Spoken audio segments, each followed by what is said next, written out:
Lisa Johnson, an 8-year-old with bright eyes and a hopeful smile, stepped onto the yellow school bus for the first time in her new neighborhood. Her mother, Nina, waved goodbye, her heart brimming with dreams of a better future for their family. Yet, as the bus doors closed with a hollow thud, neither mother nor daughter could foresee the sinister path awaiting them. The bus driver, Mr. Miller, with his gray hair and warm, grandfatherly smile, seemed like the picture of trustworthiness. But beneath that friendly facade lurked a darkness, one that would soon unravel the fabric of Lisa's young life in unimaginable ways. Weeks passed, and Nina's maternal instincts began to stir uneasily. Something was off. Living in a predominantly white neighborhood, her mounting concerns about Mr. Miller, a beloved, long-standing figure in the community, felt impossible to voice without risking disbelief or backlash. But what could she do? What unspeakable truths might be hidden behind the walls of that yellow school bus? In this tale of courage and justice, one mother's determination to protect her child would expose not only a dangerous man but also the shocking secrets lurking in a seemingly perfect suburban community. Earlier that summer, the family had stood outside their modest new home, the moving truck rumbling away down the quiet suburban street. The giant oak tree on their front lawn swayed gently in the breeze, its leaves rustling like a welcoming whisper.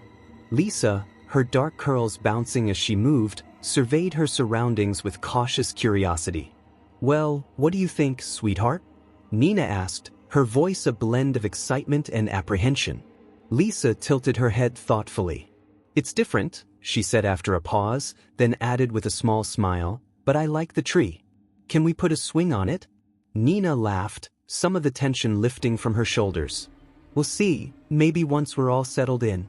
Lisa's father, Malcolm, joined them, wiping sweat from his brow. "That's the last of the boxes," he announced.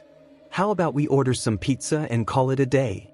Inside, the family ate dinner together, their makeshift table a cardboard box surrounded by unpacked belongings. As they raised their pizza slices in a toast, Malcolm declared, "To new beginnings." Lisa's voice chimed in enthusiastically, "To new beginnings." That night, the family dreamed of possibilities, unaware that their new start would soon become a nightmare. The challenges ahead would test not just their resilience but also the very strength of a mother's love and courage. Na and Malcolm exchanged a glance, their smiles faltering for just a moment. "Of course you will, sweetie," Na assured Lisa, her voice gentle yet firm. "You're smart, kind, and funny. The other kids will love you." "Just be yourself, Lisa," Malcolm added with a reassuring smile. "That's all you need to do."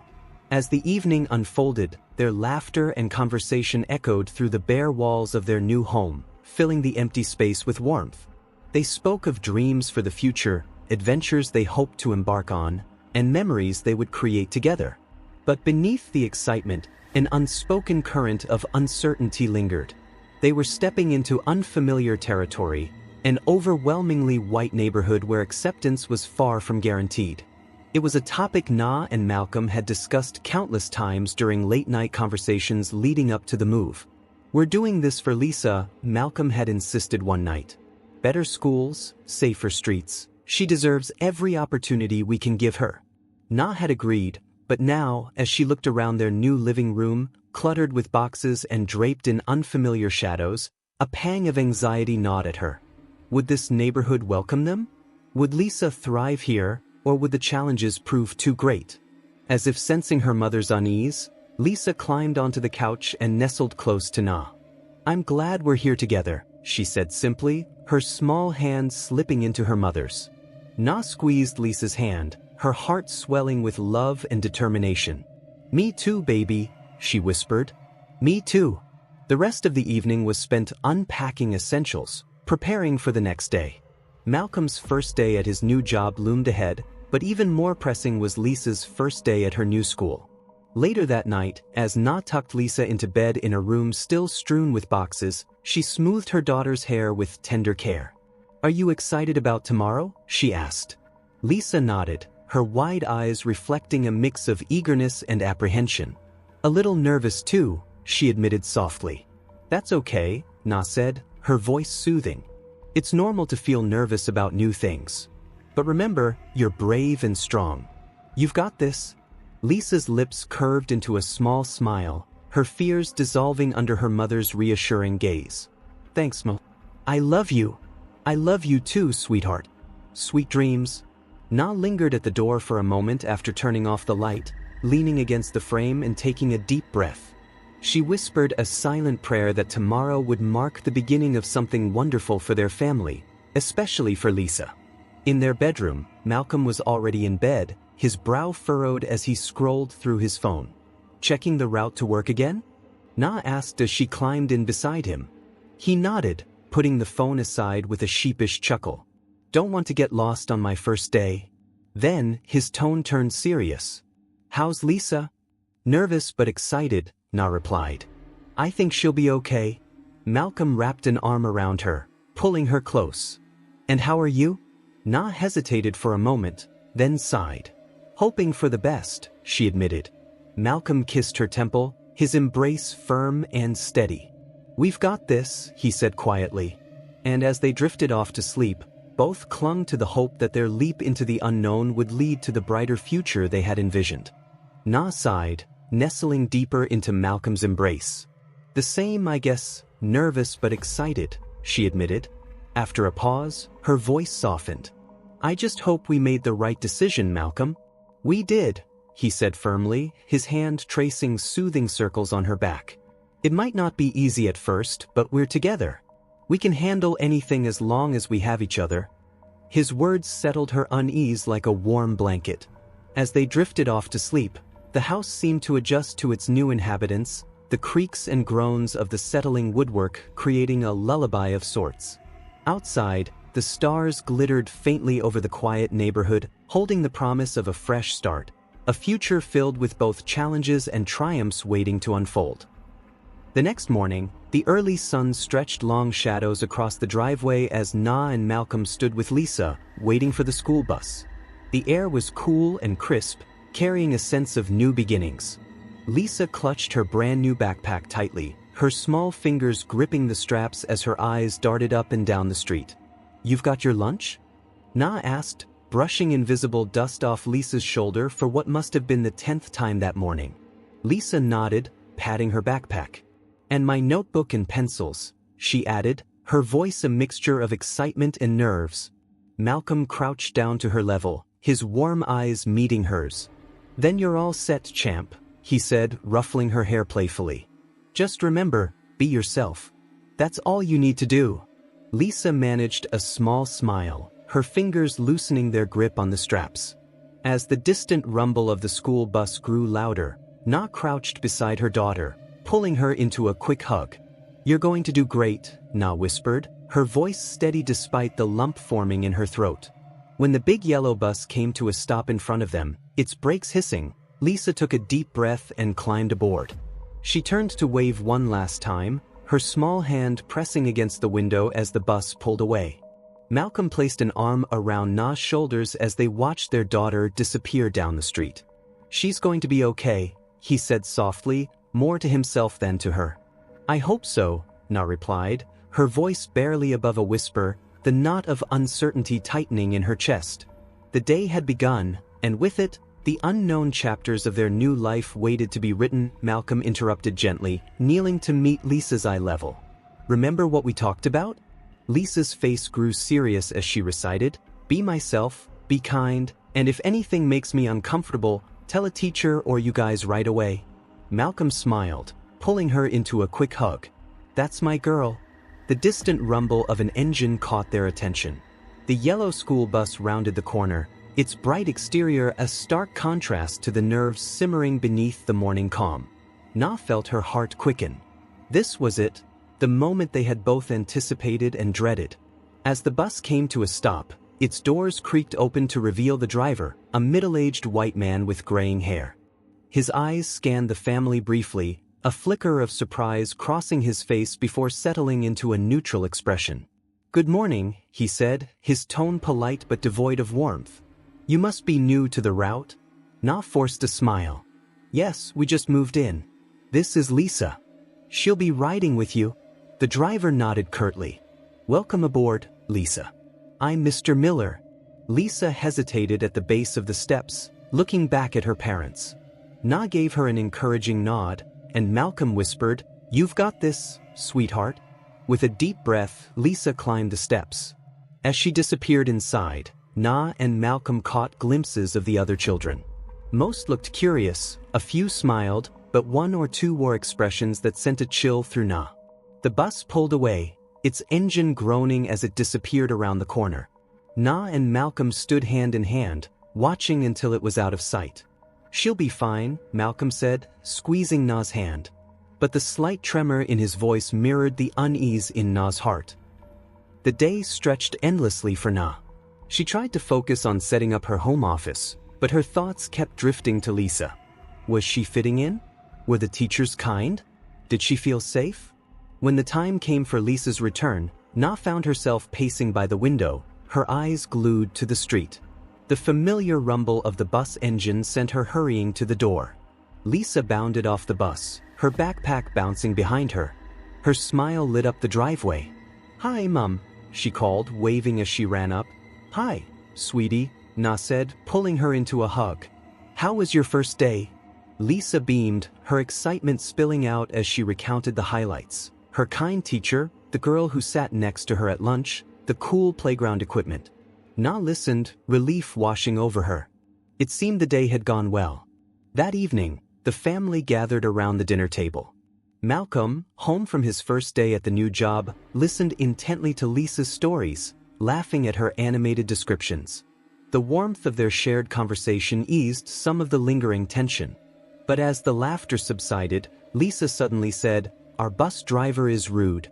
Na and Malcolm exchanged surprised glances. "What do you mean, honey?" Na asked carefully. Lisa shrugged, her earlier enthusiasm dimming. "He just says mean things sometimes," she mumbled, then quickly changed the subject, asking Malcolm about his office. Na caught Malcolm's eye, their mutual concern unspoken but understood.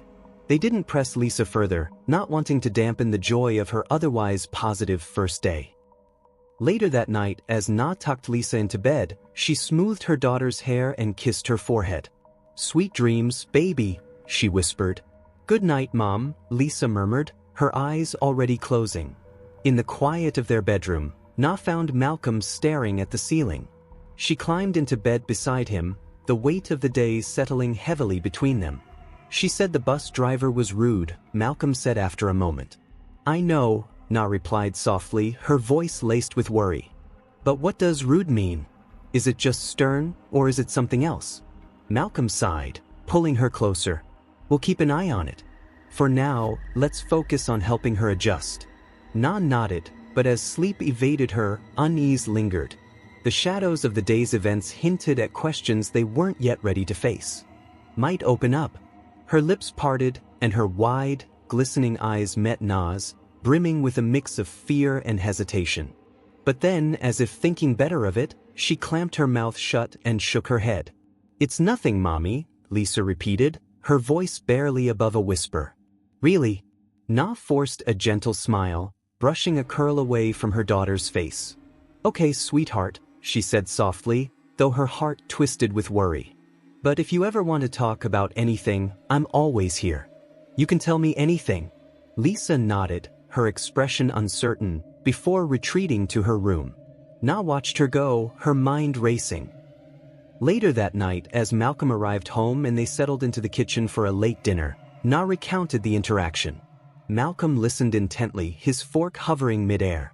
"She's holding something back," Na concluded, her voice trembling. "I can feel it." "She's scared, Malcolm?" Malcolm frowned deeply, setting his fork down. "Do you think it's the bus driver?" "I don't know," Na admitted, running her hands through her hair. "But whatever it is, it's making her pull back. She's not herself anymore." Malcolm exhaled slowly, leaning back in his chair.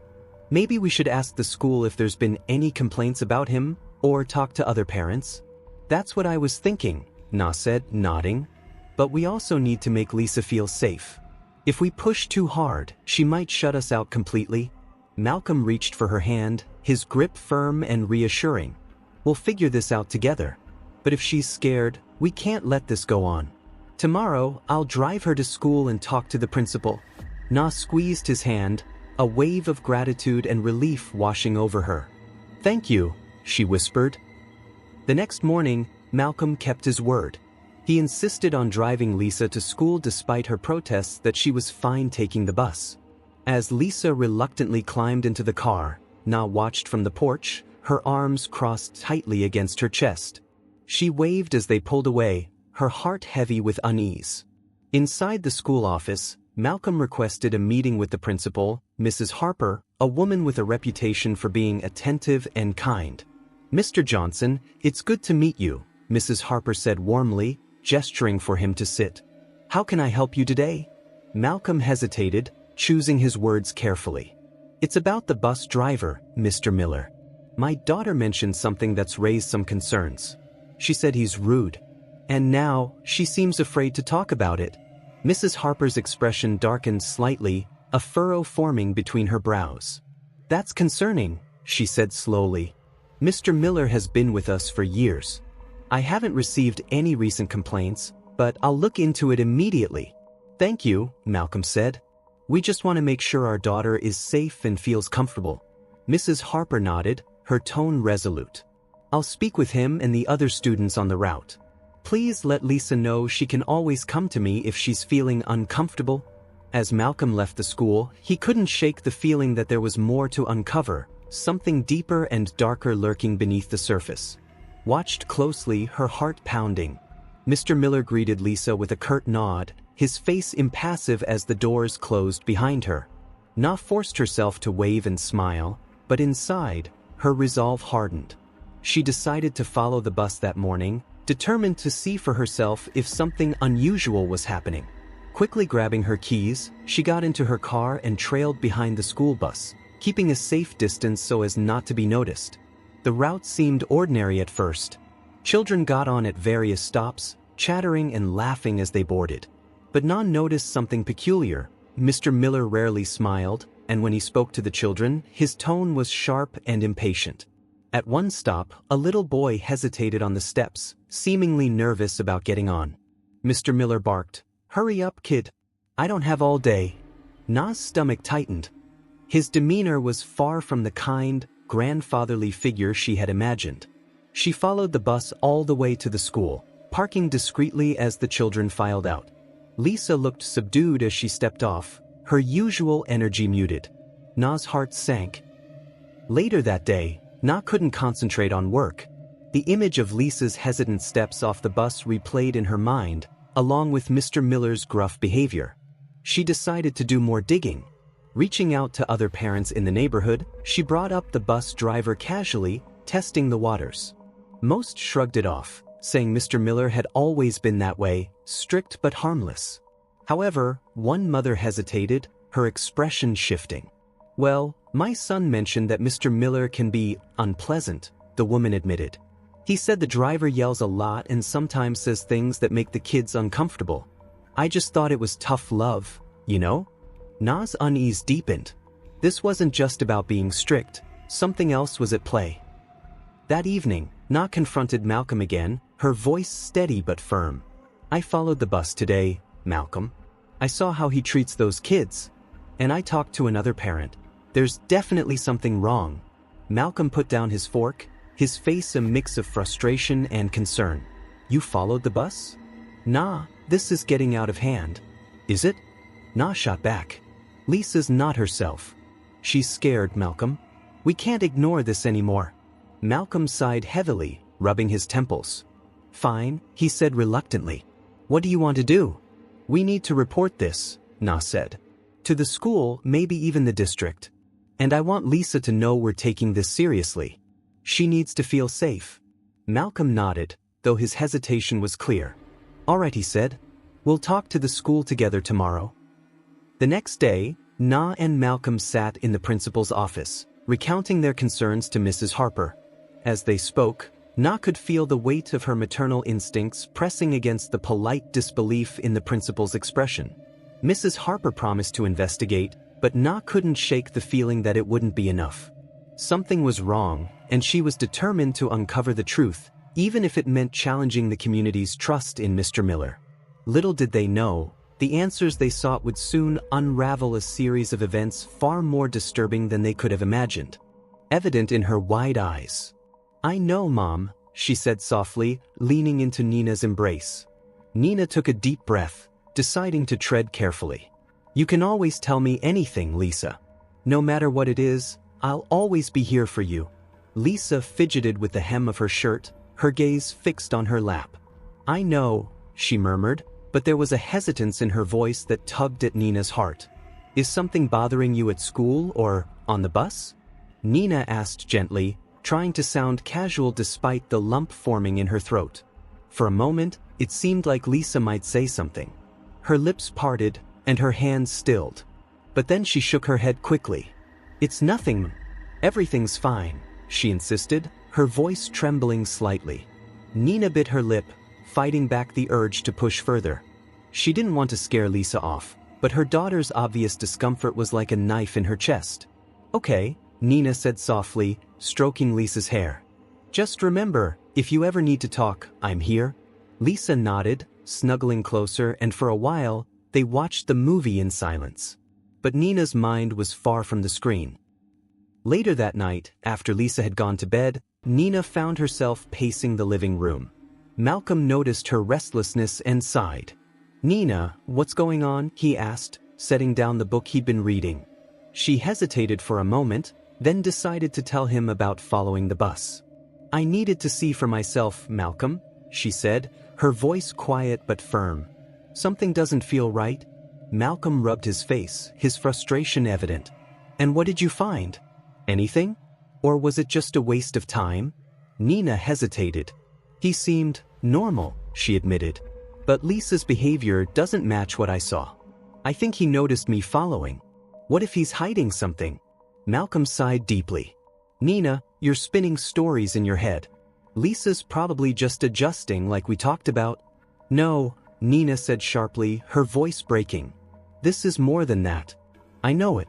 She's scared, Malcolm, and I don't know why." Malcolm looked at her, his expression softening as he saw the tears in her eyes. He stepped closer, pulling her into a hug. "Okay," he said quietly. "Let's figure this out. Together." The next day, Nina decided to dig deeper. She called the school, asking if there had been any complaints about the bus driver or incidents involving the students on his route. The secretary assured her there were no records of issues with Mr. Miller, but Nina's gut told her there was more to the story.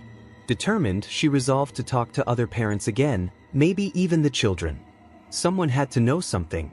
As Nina hung up the phone, she stared out the window, her jaw set with resolve. She wasn't going to stop until she uncovered the truth. And when she did, she'd make sure Lisa felt safe again, no matter what it took. Standing frozen, her heart pounding in her chest.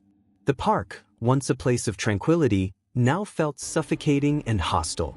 Nina's hands trembled as she gripped the strap of her purse, staring after Sarah's retreating figure. She looked over at Lisa, still happily swinging, oblivious to the exchange. A wave of guilt and helplessness washed over Nina. Was she making things worse? Was her questioning going to draw more hostility toward their family? As Nina and Lisa walked home later, her mind was heavy with Sarah's words. The thinly veiled message had been clear. Don't rock the boat, but how could she stay silent when her instinct screamed that something was wrong? That evening, Nina sat down with Malcolm and recounted her encounter with Sarah, her voice trembling with a mix of anger and hurt. Malcolm listened intently, his face growing grim. "She really said that?" he asked, his tone sharp. Nina nodded. "It wasn't just her words, Malcolm. It was how she said them. Like we don't belong here. Like I was overstepping just by asking questions." Malcolm leaned back in his chair, rubbing his temples. "This neighborhood, it's not what we thought it would be," he muttered. "No," Nina said quietly. "But that doesn't change the fact that something's wrong with Lisa. And I'm not going to stop until I know what it is." Malcolm sighed, his gaze softening as he reached across the table to take her hand. "All right," he said. "We'll do this together. But we have to be smart about it. If people are already hostile, we can't afford to give them any more reasons to turn against us." Nina nodded, her resolve strengthening. For Lisa's sake, they would keep pushing for answers. But they would tread carefully, at least for now. The next morning, Nina decided to approach things differently. Instead of observing from a distance or questioning other parents, she called the school and requested a meeting with the principal. Sitting in the principal's office later that afternoon, Nina explained her concerns, careful to frame them as observations rather than accusations. "I just want to ensure Lisa is comfortable and safe," she said, her voice steady but firm. Principal Walker, a composed middle-aged man, listened attentively. "I understand your concerns, Mrs. Johnson," he said finally, "but we haven't received any complaints about Mr. Miller. He's been with us for years and is well respected. That said, I'll keep an eye on the situation. If anything comes up, I'll let you know immediately." As Nina left the office, she felt both reassured and frustrated. The principal's response had been polite but non-committal. She couldn't shake the feeling that she was still on her own in uncovering the truth. That evening, Nina found herself scrolling through local community forums online, searching for anything that might shed light on the situation. At first, the posts were mundane: lost pets, garage sales, and neighborhood updates. But then, buried in an old thread, she stumbled upon a comment that made her blood run cold. "Does anyone else feel like Mr. Miller plays favorites? My kid says he's nice to some but ignores others. Makes me wonder." Nina's heart pounded as she read the replies. Most defended Mr. Miller, but a few mentioned similar feelings of unease. While it wasn't concrete evidence, it was enough to keep her digging. As she closed her laptop for the night, Nina glanced at Lisa, who was curled up on the couch with a book. Her daughter's smile was fleeting, and her laughter felt muted. Nina's chest tightened. Whatever was happening, she would uncover the truth. For Lisa's sake, she had no choice. "Should have known something was wrong, I should have done more. If I had just listened to my instincts, maybe she'd be home by now." Malcolm, his face pale and drawn, held her tightly. "No, Nina, don't think that. We'll find her. We'll get her back." But even as he spoke the words, his eyes were filled with dread. Nina could hardly hear him over the pounding in her ears. The house, so quiet just hours before, now felt empty and cold. The snack she had prepared for Lisa sat untouched on the counter, an unsettling reminder of the normalcy they were supposed to have. The waiting, the not knowing, every second felt like an eternity. It was only when the police arrived that a flicker of hope sparked in Nina's chest. She briefly explained everything: the worry over Lisa's behavior, the tension surrounding the bus driver, and the strange events leading up to this moment. A pair of officers went to check the bus depot, while others began calling nearby locations, asking if anyone had seen Lisa. The minutes stretched into what felt like hours. Nina paced anxiously, replaying the past few days over and over in her mind. Why hadn't she noticed something was wrong sooner? Why hadn't she trusted her instincts? Then, just as the sun dipped below the horizon, the phone rang. "Nina, it's Detective Harris," a calm voice said on the other end. "We've located your daughter. She's safe." Nina felt as though the ground had shifted beneath her feet. The flood of relief was overwhelming, but the questions remained. Where was she? What happened? She's at a friend's house, Detective Harris continued. "She's a little shaken up, but she's fine. We're bringing her home now."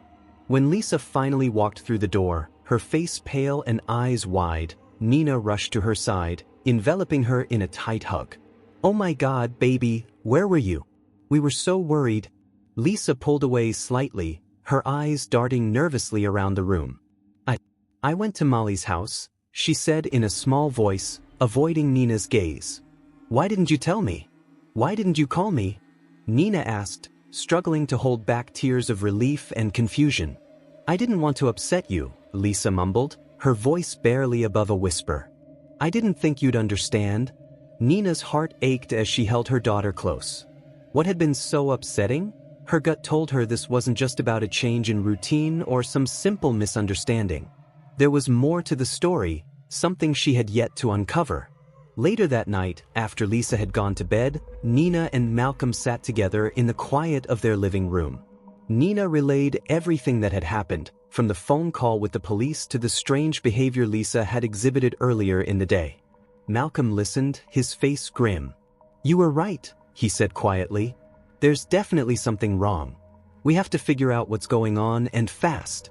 Nina nodded, the weight of the situation pressing down on her shoulders. They had already faced too many challenges in this new life, and now, the truth was starting to unfold. But what was it? What had happened to their daughter, and why had she been hiding it from them? The next morning, Nina knew she had to confront Lisa again. She couldn't wait any longer. They needed answers, and Lisa deserved to feel safe enough to tell her parents the truth, no matter how hard it might be. As she sat beside Lisa on the couch, Nina took a deep breath, searching for the right words. "Sweetheart," she began gently, "I know something happened yesterday. Something you didn't want to tell me. But I need you to know that no matter what it is, I'm here to help you." Lisa's eyes welled with tears as she looked at her mother. "Mom, I'm scared," she whispered. "The bus driver, he said things. And I didn't know what to do." Nina's heart sank. Mr. Miller, the bus driver. She had suspected all along that something wasn't right, but hearing it from Lisa's lips confirmed her worst fears. "What did he say, sweetie?" Nina asked, her voice trembling but firm. Lisa hesitated, her small hands fidgeting in her lap. "He told me I was too old for my seat. And he told me to move to the back of the bus. And sometimes, when no one's looking, he'll say things like, 'You don't belong here,' or 'Why don't you just keep quiet?' It's like he's always angry with me, and I don't know why." Nina felt a surge of anger and protectiveness that nearly took her breath away. She reached out, taking Lisa's trembling hands in hers. "You did the right thing by telling me. No one has the right to treat you like that. No one."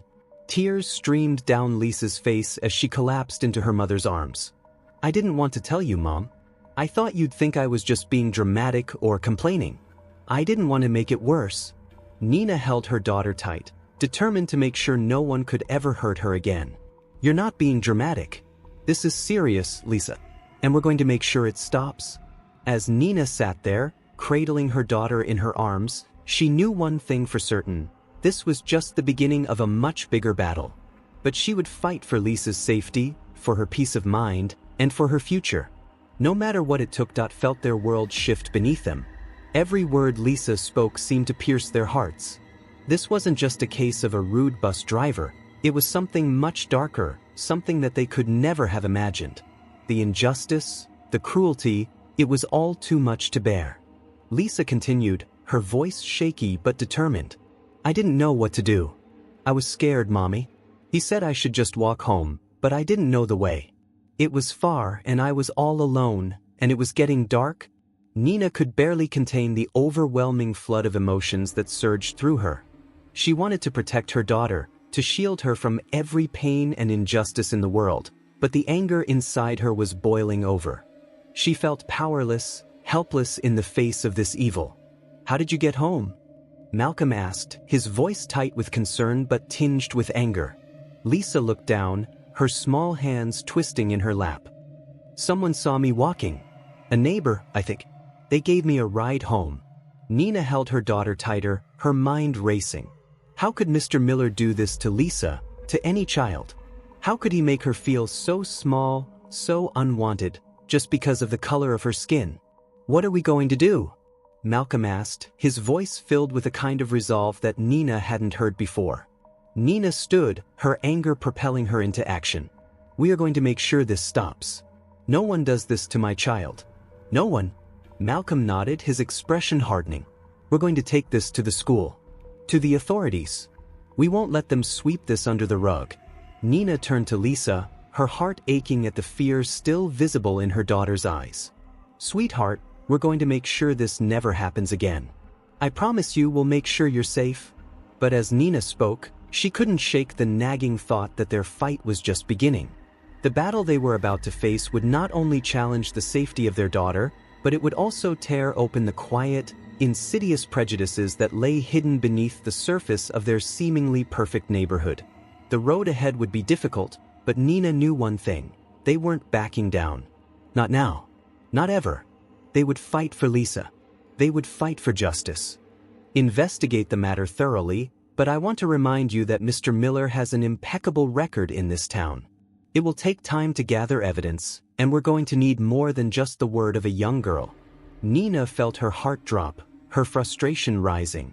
More than just her word, her daughter had been humiliated, scared, and abandoned by this man, and now they were being told it wasn't enough?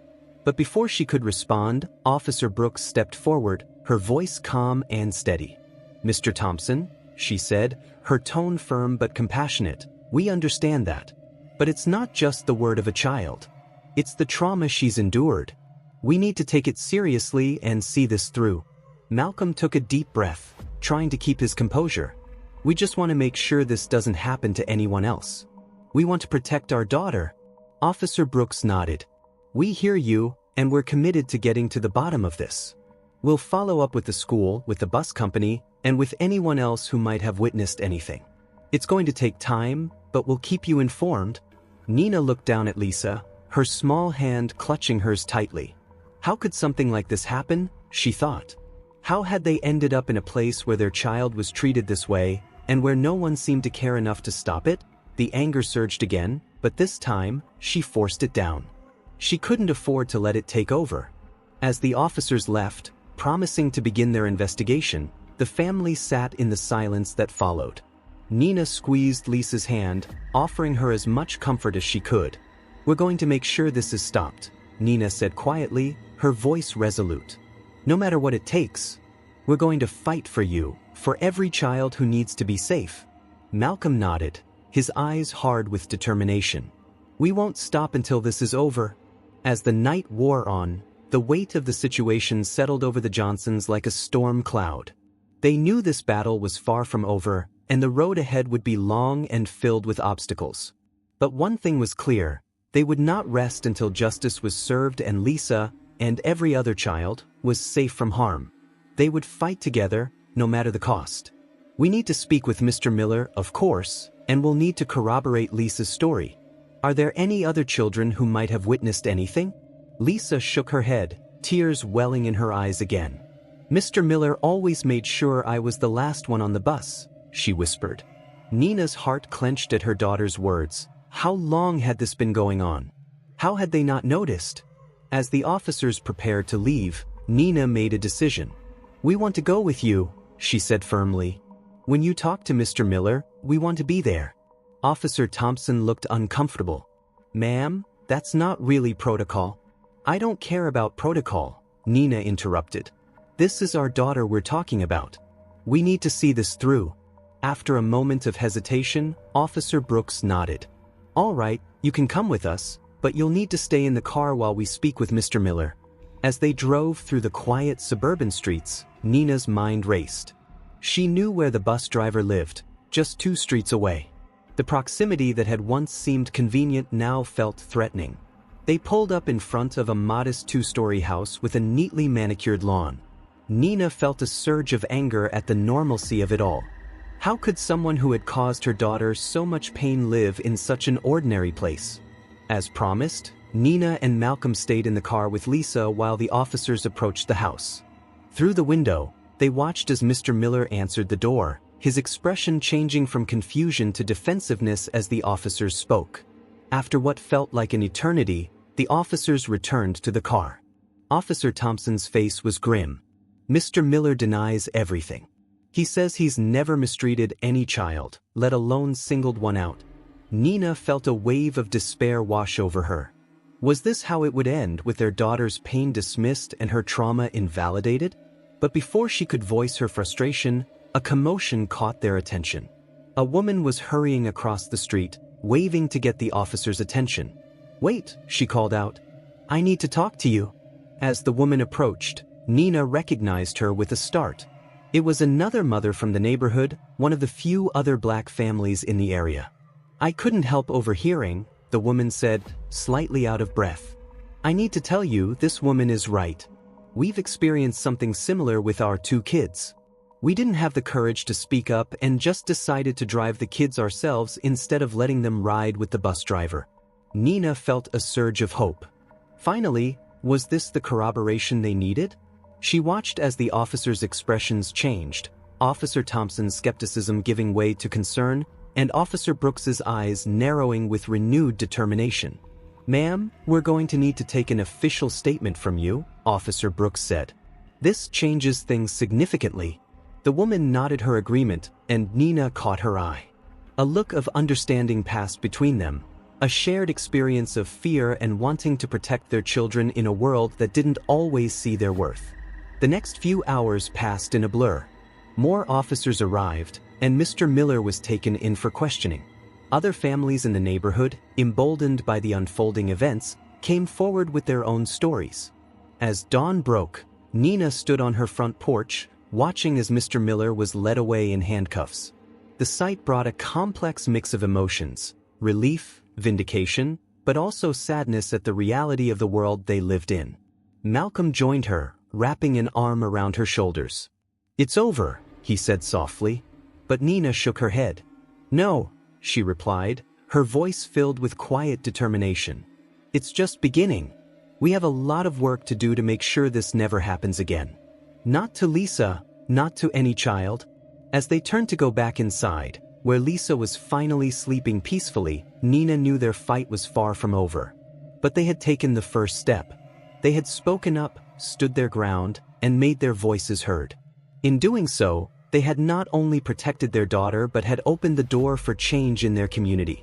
It wouldn't be easy, but Nina was ready for the challenge. For Lisa, for every child who had ever felt scared or unwelcome. They would continue to fight for justice. In the days that followed Mr. Miller's arrest, the Johnson family found themselves at the center of a community in turmoil. The story spread quickly, dividing opinions and stirring up long-buried tensions. Na stood at her living room window, watching as a group of reporters camped out on their front lawn. The quiet suburban street, which she had once hoped would be a peaceful haven for her family, had become a battleground of sorts. "Mom," Lisa's voice came from behind her. "Are those people going to be there all day?" Na turned, forcing a smile for her daughter. "Don't worry about them, sweetheart. They'll go away soon." But even as she said it, Na wasn't sure if she believed it herself. The media frenzy had been intense, with local and even some national outlets picking up the story. "Racist bus driver terrorizes black child," the headline screamed, reducing their painful experience to sensationalized soundbites. Malcolm entered the room, his face etched with worry. "I just got off the phone with the lawyer," he said quietly. "The prosecution is moving forward with the case. They want Lisa to testify." Nina's heart clenched. The thought of her daughter having to relive her trauma in front of a courtroom full of strangers was almost unbearable. But she knew it might be necessary to ensure justice was served. "We'll cross that bridge when we come to it," Na said, pulling Lisa close. "For now, let's focus on healing." But healing proved to be a complex process, not just for their family, but for the entire community. As more families came forward with their own stories of discrimination and mistreatment, it became clear that Mr. Miller's actions were symptomatic of a deeper, systemic problem. The school board called an emergency meeting, which Nina and Malcolm attended, along with dozens of other concerned parents. The atmosphere was tense, with accusations and counter-accusations flying. "We need to implement better screening processes for all school staff," one parent demanded. "This is just one isolated incident," another argued. "We can't overreact and change everything because of one bad apple." Nina listened to the back and forth, her frustration growing. Finally, she stood up, her voice cutting through the chaos. "This isn't about one incident or one person," she said firmly. "This is about creating a community where all our children feel safe and valued. We need to look at the bigger picture, the biases and prejudices that allowed this to happen in the first place." Her words seemed to strike a chord. In the days that followed, a group of parents, both black and white, formed a diversity and inclusion committee. They began working on proposals for cultural sensitivity training, more diverse hiring practices, and a new system for reporting and addressing concerns. At home, Nina and Malcolm focused on helping Lisa heal. They found a therapist who specialized in working with children who had experienced racial trauma. Slowly but surely, they saw glimpses of their vibrant, confident daughter re-emerging. One afternoon, as Nina was helping Lisa with her homework, there was a knock at the door. She opened it to find Sarah, the neighbor who had lashed out at her in the park weeks ago. I owe you an apology," Sarah said, her eyes downcast. "I was wrong to dismiss your concerns. I'm sorry for how I treated you." Na was taken aback by the unexpected apology. For a moment, she was tempted to shut the door in Sarah's face, to reject the olive branch being extended. But then she thought of Lisa, of the world they were trying to create for her.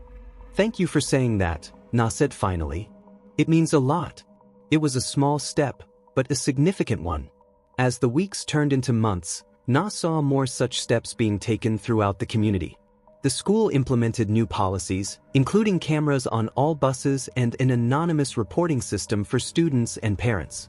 Mr. Miller's trial came and went, with testimony from multiple families and the evidence gathered by the police. He was convicted and sentenced. The day the verdict was announced, Na held Lisa close, whispering, "You did it, baby. You were so brave, and you helped make sure he can't hurt anyone else." Lisa looked up at her mother, a small smile playing on her lips. "We did it, Ma. All of us, together." As spring bloomed, bringing new life to the neighborhood, Na felt a sense of cautious optimism. There was still work to be done, challenges to be faced, but they had chosen to stay, to be part of the change they wanted to see. One sunny afternoon, Nina watched from her porch as Lisa boarded the school bus. The new driver, a kind-faced woman of color, greeted each child with a warm smile. Lisa turned and waved to her mother before taking her seat, chatting animatedly with a diverse group of friends. Na waved back, her heart full. They had faced darkness and come out the other side. They had turned a painful experience into an opportunity for growth and change. And most importantly, they had shown Lisa, and everyone else, the power of standing up for what's right, no matter how difficult it might be. As the bus pulled away, Na took a deep breath of the fresh spring air. There would be more challenges ahead, she knew. The work of creating a truly inclusive community was ongoing. But for now, in this moment, she allowed herself to feel hope. Hope for Lisa, hope for their family, and hope for a future where every child could feel safe, valued, and at home. Thank you for joining us on this journey of courage and transformation. If you were moved by the epic story moments as much as we were, I've hand-picked another tale that will touch your heart. Please don't miss it. Click here to watch it now.